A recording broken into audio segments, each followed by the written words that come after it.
gabadhani waxay xadaysaa ninkan waxa uu lacag kala baxayay ATM-ka waxbay u tuurtay markuu foorsaday ayay ka qaadatay balse waxa arkayay nin waa iska dhaafiyad way baxday gaarigeedii ayay wadatay gabadh ayaa u timi waxay ku tiri iga iibi waxaan iga iibsama macaanka balse waa diiday gabadhii kama ay tagina way ku celcelisay iyadoo markaasi le fadlan wuxuu iga iibso waxaanad arkaysaa nin ayaa u soo kaantifay ama u soo dhuuntay gabadhii markaasina wuxuu sitay ninkaasi looxay ku yaalaan nusbaaro kaasi oo u dhigay shaga gaariga gabadhina waxay isku dayaysay inay wax ka iibsato markii dambe way ka iibsatay ninkina waxa uu taagtay xarig ama uu ku soo xidhay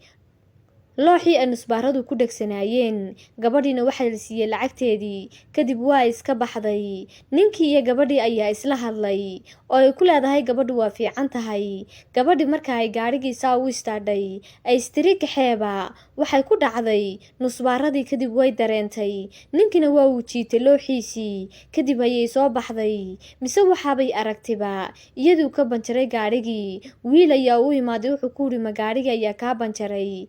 ayay tiri waxa uu yidhi ma ku caawiyaa ayay tiri ay caawi kadib uu istaagay waxay tiri waan haystaa qalabka gaariga oo dhan kadib wuxuu yidhi keen aniga ayaa kuu caawin doonaa oo kuu samayn doona lugte gabadhii macmacaan ka iibinaysa way aragto iyadu way ku faraxday ninku wuxuu furay gaariga xagga dambe markaas ayuu soo saaray qalabkii gabadhina way soo kaantiftay waa gabadhii macmacaanka iibinaysay xagga gaariga ayay u soo carartay markaas ayaa ay soo istaagtay daaqada waxaanay furtay boorsadii lacagta looga soo saaray waxaanay kala baxday lacagtii oo dhan oo taalay lacagtaasna oo lacagta ay gabadhu ka soo xaday ninkii kadib ninkiina waxa uu isku dayayaa inuu caawiyo kadib gabadhii ayaa u imaatay gabadhii gaariga waxay tiri maxaa kugu dhacay waxay tiri waxba kaama gelin maadiga ayaa ii dhigay waxan orodoo idhaaf waxay tiri iga raali noqo marwow aniga waxba kuguma samaynin waxbana kugumaan dhigin ee maxaa kaaga dhacay gaariga markaas ayay ku tiri idhaaf hayla sheekaysanin ninkina wuxuu leeyahay ma qaade lacagtii oo ninkiiyo gabadhan waabays og yihiin kadib gabadhi iyadoo xanaaqsan ayay wiilkii usoo noqotay waxay tiri ma ii dhammaysay ayuu yidhi waan kuu dhameeyey hadda gaarigaaga waa wadan kartaa markaas ayay faraxday waxaanay ku tiri waad mahadsan tahay waxay u dhaqaaqday xaggii gaariga isna gaarigii ayuu u xidhay waxaanay fuushay gaarigeedii markaas ayay daaqada xidhatay waanay dhaqaaqday iyadoo markaasi faraxsan balse si kaliisa waxa ugu dhacay nin kaasi oo wadada jidka agteeda taagnaa markaas ayay naxday way soo degtay waxay tiri ma fiican tahay maxaa kugu dhacay wuxuu yidhi gacanta iyo lugta xiga soo gaadhin wax ma arkaysid miyaa waxaan ahay qof dhaawaca iga raali noqo ayay tiri meel ayaan ku mashquulsanaa ee hadda maxaa ku soo gaadhay nabar ayaa isoo gaadhay bayuu yidhi gaariga inta leeg ayaa igu dhufatay waxaan u baahanahay daaweyn haddii kale waan ku xuri doonaa markaas ayay tiri isug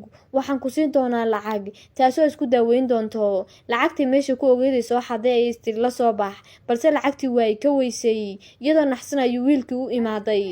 almadiina islaamic online waa dugsi ku shaqeeya hab online oo aad si joogta ah kala socon karto culuumta diiniga ducooyinka iyo weliba tarbiyadda awlaadda haddaba si macluumaad intan dheer aad u heshay fadlan kala xidhiidh lambarka shaashada kaaga muuqda markaas ayuu yidhi isii lacag fiican haddii kale waan ku xuri doonaa waxay tiri ma haya lacag kugu filan lacagtii halkan iigu jirtay waan waayey ee soo ful gaariga aniga ayaa ku siin doona lacag fiicane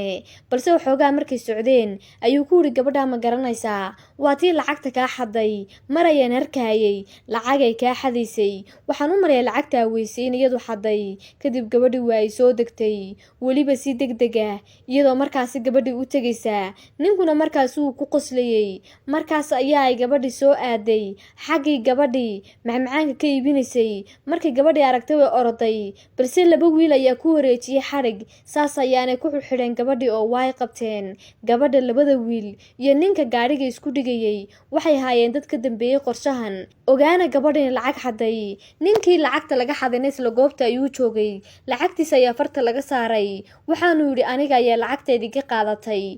welibana adigoo khiyaameeyey laakiin ugu dambeey waan kaa guulaysanay oo lacagtii ayaanu kaa qaadanay nimankan oo dhanna waxay haayeen nimanka warhayay tuug si kasta uu khiyaamo u sameeyo ama uu xirfad u samaysto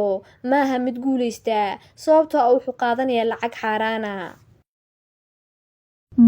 bushaaro Soomaaliyey ma ku nooshahay wadamada qurbaha gaar ahaan waqooyiga Ameerika, Kanada, Mareykan iyo Yurub? Haddaba shirkadda weyne Forever Living waxay ku haysaa fursad ganacsi adoo gurigaaga jooga, goobtaada shaqo jooga, aad ka faa'iideysan kartid waxyaabahan shirkadu ka rabin aqoon, khibrad, ganacsi iyo luqadoona. Haddaba haddii aad u baahan tahay inaad samayso dhaqaale dheeriya ama aad rabto isbeddel dhab ah, fadlan soo wac Manager Cusmaan oo degan waqooyiga Ameerika. Manager Cusmaan waa qofka ganacsi ahaan ugu horeeya shirkadda isaga oo ka helay abaalmarino badan muddadii uu hawshani waday. Si aad uga faa'iideysato, fadlan hadda wac WhatsApp-ka +1 4 1 6 5 7 9 8 5 3.